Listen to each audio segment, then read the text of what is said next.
Yo, real quick, here we go. On this voiceover stuff. Let me pull a dry audio file out here. It's a couple buttons, that's it, to get like a crisp sound. Depending on who it is, you might have to do a couple different things. This is a normal piece of VO, as you can see. Let's just grab this piece here.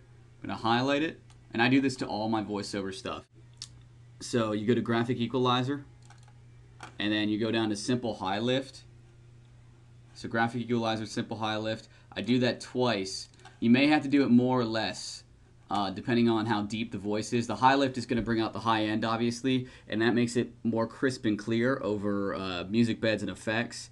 But normally twice is pretty much good for everything, but you be the judge when you listen to it.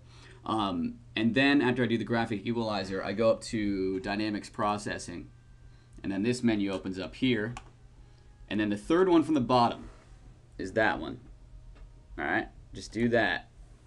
And now it compresses it and makes it sound pretty clean. Listen and win your exclusive invite to this event Sunday, October 11th before their And before it sounded like this. Listen and win your exclusive invite to this. I don't know if you can tell the difference on the phone, but there's a really big difference.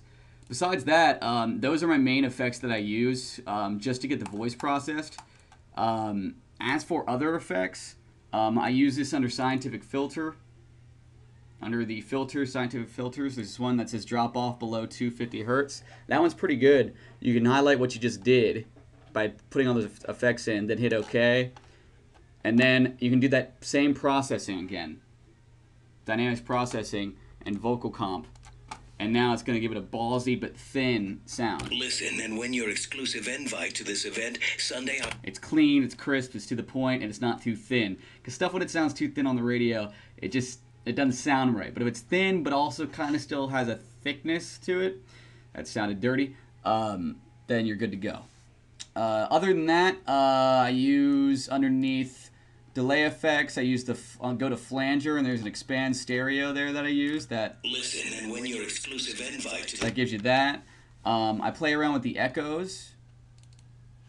Go to echo, and then I use this. I start with Canyon, but I play around with the delay, and this is your delay in milliseconds. Normally, if you're echoing something, to where if it says the end word is world, it would go world, world, world, world.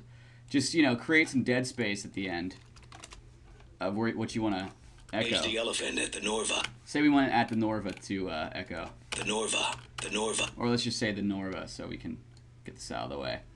You highlight the Norva part and then highlight a bunch of dead space at the end, hit echo, click on Canyon, see how that sounds. The Norva.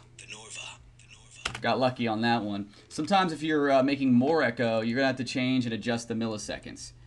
And that's, just shows how much time, or that just changes how much time until you hear the echo. You can do a cool thing like this, like change one to 900 and then change one to like 850.